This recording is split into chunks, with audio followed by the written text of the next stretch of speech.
Hello everyone, आप सभी का स्वागत है। Grand welcome to our new podcast series. जी हाँ, आपका डिज़ाइनर एक पॉडकास्ट सीरीज़ आपके लिए लेकर आया है और मैं नरेटर फाउंडर आपका डिज़ाइनर.com आपके लिए लेकर आया हूँ ज़बरदस्त पॉडकास्ट। जी हाँ, एक इंटीरियर डिज़ाइनिंग के एक्सपीरियंस के बारे में जो क्लाइंट के साथ अप्स एंड डाउन्स हम फेस करते हैं। आजकल सब रील्स तो बहुत बनाते हैं मटेरियल्स के बारे में, कौन सी टाइल्स अच्छी है, कौन सा पेंट ट्रेंड में है, लेकिन हमारे काम का एक और इम्पॉर्टेंट एस्पेक्ट है जो थोड़ा अनसंग हीरो जैसा है।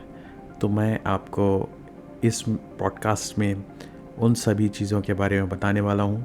तो मैं हर वीक आपके लिए एक नई स्टोरी लेकर आया हूँ। 10 स्टोरीज़ जो मेरे साथ मेरे पर्सनल एक्सपीरियंस में हुई है। मैं कोई पर्टिकुलर क्लाइंट का नाम लेकर यहाँ पर नहीं बताऊँगा, बट मैं आपको पूरी स्टोरी बताऊँगा। तो अगर आपने अभी तक हमारे चैनल को सब्सक्राइब नहीं किया है तो ज़रूर हमारे चैनल को सब्सक्राइब कर लीजिए और डेफिनेटली आपको ये पॉडकास्ट बहुत पसंद आएगा। तो चलिए लगा लीजिए अपने हेडफोन्स और इन्जॉय कीजिए आज का मेरा ये पॉडकास्ट। तो आज की मेरी जो स्टोरी है ये बेसिकली स्टोरी के रूप में मैं आपको बताना जा रहा हूँ और यहाँ पर मैं आपको eight the end of this podcast कुछ इंटेक्स दूंगा। तो बेसिकली वो इनपुट्स मेरे जो रहेंगे, बेसिकली आप उन चीज़ों को इम्प्लीमेंट कर सकते हो और जो गलतियाँ मुझसे हुई है या मेरी टीम से हुई है या एज अ क्लाइंट अगर आप ये देख रहे हैं तो आप भी इस चीज़ से बच सकते हो। तो ये बात है अराउंड पोस्ट कोविड वर्क की। जब कोविड का टाइम था उसके बाद काम बहुत स्लो हो चुका था इंडस्ट्री के अंदर और ऑलमोस्ट काम बंद हो चुका था इंडस्ट्री के अंदर, लेकिन साथ ही साथ काम चल भी रहा था। बहुत सारी इंटीरियर कंपनीज़ जो वेल नोन है वो काम कर रही थी। इस बीच एक्चुअली एक मेरे क्लाइंट थे जिनसे मैं बहुत टाइम से जुड़ा हुआ था। प्री कोविड मैं बोल सकता हूँ, मैं उनके साथ जुड़ा हुआ था। तो बहुत बार ऐसा हुआ था कि मैं उनके साथ डिस्कशन किया था वर्क के बारे में, और वो वर्क जो मैं बात कर रहा हूँ वो काफ़ी कम बजट से स्टार्ट हुआ था। But I don't know how they have got this much of budget at the end. उनका budget twice the initial budget हो चुका था या ऑलमोस्ट 2.5x हो चुका था बेसिकली। तो ये जो क्लाइंट थे they are basically from the other part of this state. लेकिन यहाँ पर क्या हुआ था, मैं आपको जो क्लाइंट थे they are very good at the initial stage. बहुत मतलब टाइम तो बहुत लगा था उन्हें क्लोज़ करने के लिए। अगर आप बिलीव नहीं करोगे, उन्हें क्लोज़ करने के लिए मुझे 1 साल का टाइम लगा था। तो आप मतलब समझ सकते हो कितने एफ़र्ट्स मैंने पर्सनली उनके साथ डाले थे इनकी डील क्रैक करने को। लेकिन मुझे शुरू से ही लग रहा था कि ये क्लाइंट के साथ है ना कुछ गलत है। तो जैसे कि रहता ना, एक अगर आप इंडस्ट्री में इतने साल से काम कर रहे हो, जैसे मैं पर्टिकुलरली इस इंडस्ट्री में 10 साल से काम कर रहा हूँ, तो होता है ना एक सिक्स सेंस रहता है कि हम लोग जान जाते हैं कि एक क्लाइंट कैसा है and all that. But any how मैं अपने वो स्टिंक्ट को कहीं ना कहीं मार रहा था कि मैं उसे कह रहा था कि नहीं, मैं हो सकता है मैं गलत हूँ, let's give it a try. तो जब हमारी डील क्लोज़ हुई तो everything was super super good. उनका नाम मैं नहीं ले सकता हूँ पॉडकास्ट में, बट मैं उन्हें रेमिका पुकारूंगा बेसिकली। और उनके फादर है और उनको मैं श्याम पुकारूंगा बेसिकली। तो रेमिका और श्याम ये दो मेन कलाकार है इस स्टोरी के। तो बेटी और बाप ये दो ड्यू, अगर हमारे ऑफिस में इनका नाम हम लें तो काफ़ी बड़ी जो है ना एक यादें ताज़ा हो जाती है बेसिकली। बहुत ही अच्छा एक्सपीरियंस था शुरू से, लेकिन जो एंड हुआ बहुत ही बुरा हुआ। लेकिन at the end of the day everyone was happy. I think वो उनकी प्लानिंग थी and all that, we don't know and we don't want to know, we don't even care about it. तो हुआ ये था कि ये बहुत ही यूनिक एक्सपीरियंस था एज अ डिज़ाइनर। मैं काफ़ी क्लाइंट्स के साथ काम कर चुका हूँ, अराउंड 200 से 300 क्लाइंट्स के साथ मैं पिछले 10 साल में काम कर चुका हूँ, लेकिन ये बहुत ही यूनिक है और इसीलिए ये स्टोरी को मैं पहले एपिसोड में आपके साथ शेयर कर रहा हूँ। तो हुआ ये था कि जब वो मुझसे मिले थे पहले 2-3 मीटिंग में, दे आर वेरी सॉर्टेड कि उन्हें क्या चाहिए था। तो रेमिका जो थी ma'am, she is very sorted, brilliant, enthusiast, उनको पता था घर में क्या चाहिए। लेकिन मुझे जो एक चीज़ पहले से ही हिट कर रही थी कि they are very much over excited to their house. So कहीं ना कहीं मुझे ऐसा लगता था कि यार they are over excited, but anyhow we have to respect the feeling of the client. But anyhow हमने वो डील क्लोज की, और वहाँ पर सबसे बड़ा हमारा एक इशू ये हुआ कि मैंने जो डील क्लोज की थी वो काफ़ी महंगी डील थी, बट उसमें काफ़ी हमने डिस्काउंट दिया था, और हमने बहुत सारे कमिटमेंट्स ऐसे दिए थे जो कि पॉसिबल नहीं थे उस प्राइस पॉइंट में, बट चूँकि प्रोजेक्ट की वैल्यू ज़्यादा थी तो हमने सोचा कि वो कवर अप हो जाएंगे। लेकिन बात अच्छी ये थी कि मैं अपनी जो सेल होती है उसके अंदर कोई भी चीज़ हिडन नहीं रखता हूँ। मैं अपफ्रंट से हर चीज़ बता देता हूँ कि क्या इंक्लूड है क्या नहीं। इवन हम लोग स्विच एंड सॉकेट्स अगर हम डाल रहे हैं एज ए कंपनी, तो हम कितना बजट एक कोट में ले रहे हैं वो हम we are very sorted in terms of that मैं आपको लास्ट में बताऊँगा कि वो चीज़ हमें कैसे फ्यूचर प्रूफ बनाई थी इस प्रोजेक्ट के अंदर।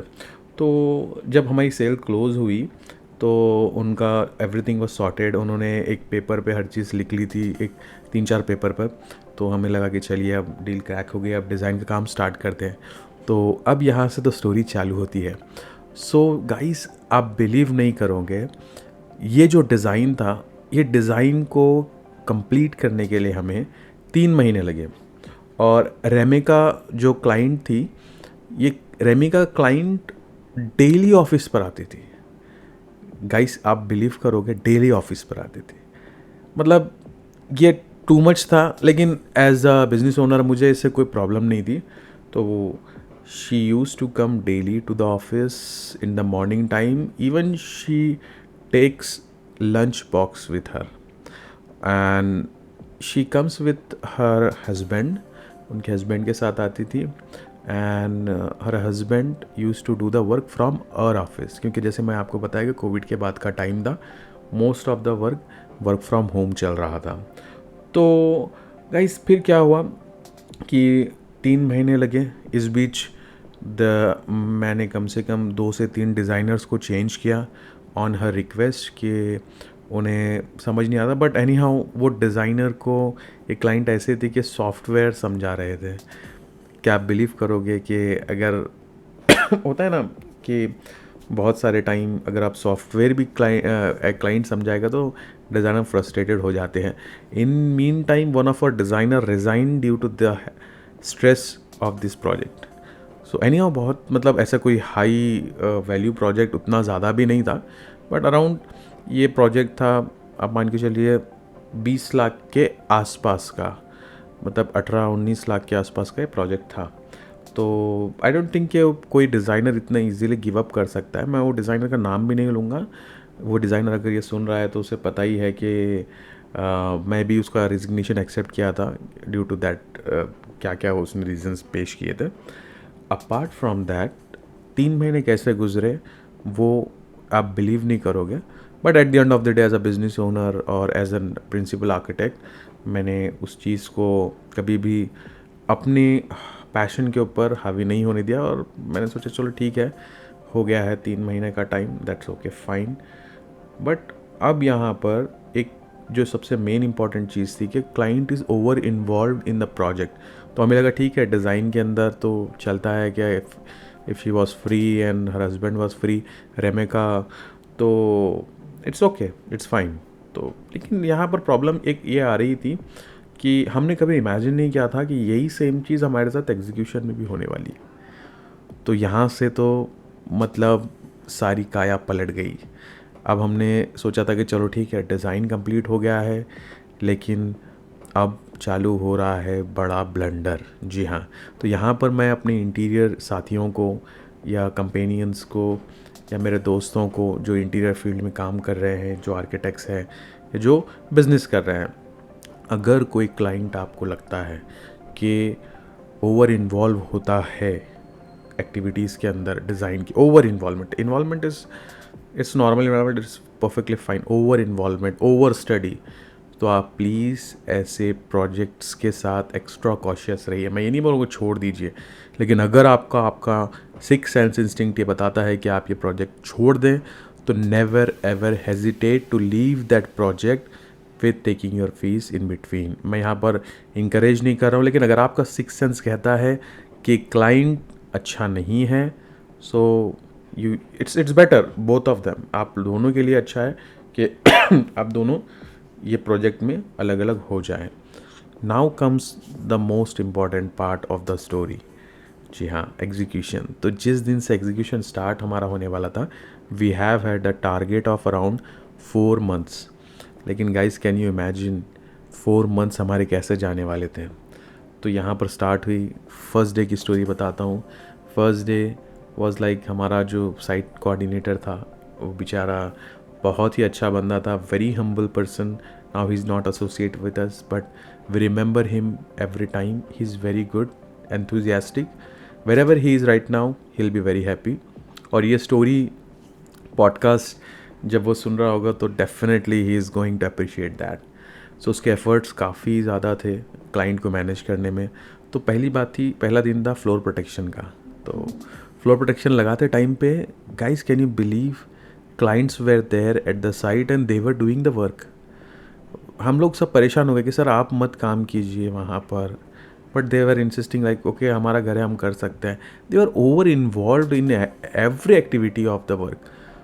चलो ठीक है, हो गया हो गया। उसके बाद एसी की ड्रिलिंग जब हम लोग कर रहे थे वहाँ पर, कॉपर एसी ड्रिलिंग जब कर रहे थे, तो कुछ कुछ थोड़ा सा वहाँ पर जो फ्लोर प्रोटेक्टर था वो वहाँ से हट गया, and there were like some थोड़ा सा डेब्रिस, थोड़ा सा जो चिपिंग का नीचे गिरा, तो दे वर एग्जैजरेटेड कि हमारा पूरा स्क्रैचेस आ जाएगा एंड ऑल दैट।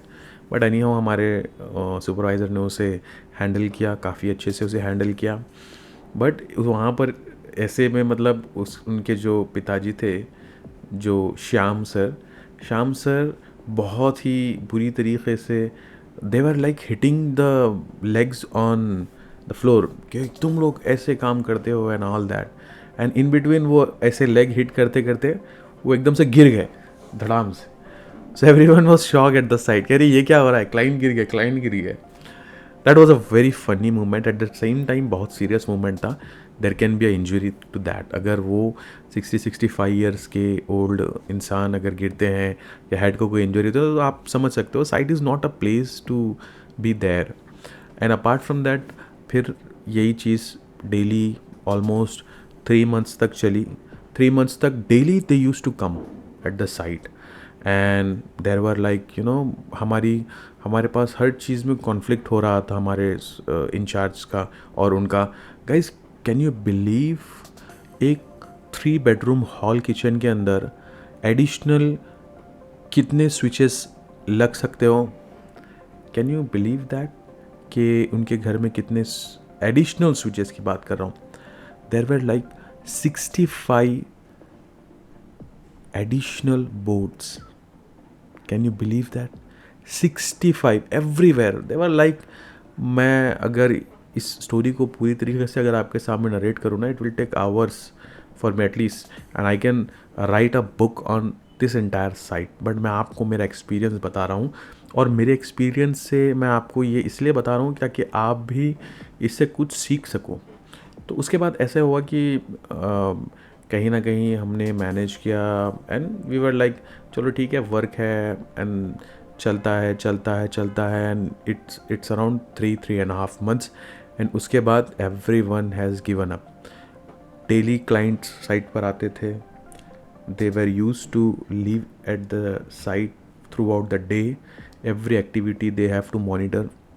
सो इस तरीके से क्या होता है, काम नहीं होता है। So at the end of the मतलब 3.5 months कुछ ऐसे इश्यूज़ आए क्लाइंट के साथ में, कुछ ऐसे कॉन्फ्लिक्ट्स आए कि हमें कॉन्ट्रैक्ट को वहाँ पर क्लोज़ करना पड़ा। और the reason to close that contract is over involvement. तो जी हाँ guys, over involvement was the main reason. And there हमारा कॉन्ट्रैक्ट था, कॉन्ट्रैक्ट में हर चीज़ लिखी हुई थी कि हम क्या करने वाले क्या नहीं करने वाले हैं। ऑल दो फिर पेमेंट्स के भी कुछ इश्यूज़ आए, but we left that project in between from their side.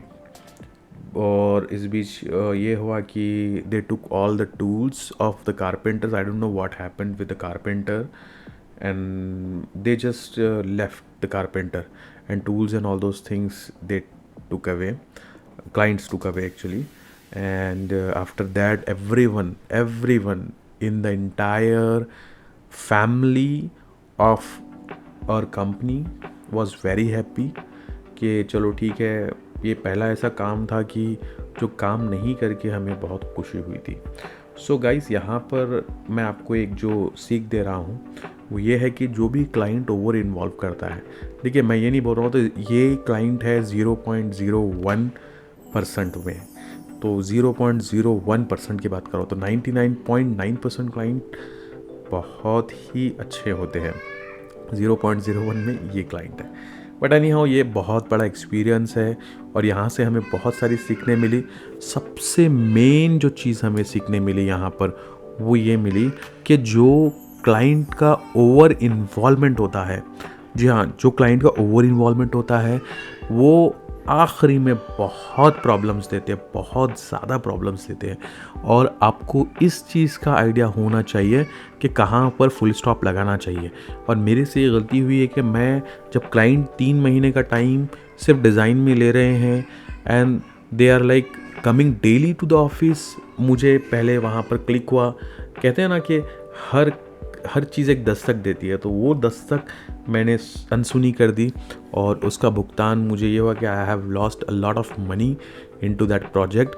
Any how, हमें फ़र्क नहीं पड़ता है कि क्लाइंट फिर वो काम कराए या नहीं कराए, लेकिन ये जो एक्सपीरियंस हमारे साथ हुआ है ये काफ़ी घटिया एक्सपीरियंस था। और मैं चाहूँगा कि हमारे ब्रदर्स या हमारे किसी के साथ में इस टाइप का एक्सपीरियंस ना हो। तो गाइस, उम्मीद करता हूँ कि आप इससे काफ़ी चीज़ें सीखने आपको मिली होगी इस स्टोरी से। अगर आपको लगता है कि ये स्टोरी अच्छी लगी तो मुझे बताइए, और अगर आपके पास भी कुछ ऐसे स्टोरीज़ है जो आप मुझसे नरेट करवाना चाहते हैं तो ज़रूर मुझे कमेंट में लिखिए। मेरी टीम आपको कांटेक्ट करेगी और आप बताइए कि इस स्टोरी में आपका पॉइंट ऑफ व्यू क्या है। और पूरा सुनने के लिए बहुत बहुत थैंक यू। और मुझे अपना प्यार दे, कमेंट्स दे, लाइक करें। और अगर आपको लगता है कि स्टोरी अच्छी है इसे ज़रूर शेयर करें, क्योंकि ये जो पार्ट है ये कोई किसी से नहीं बताता है। हर चीज़ मैं जो देख रहा हूँ कि हर अपना काम बताना चाहते हैं, बट ये पार्ट किसी को नहीं पता, एक्सपीरियंस।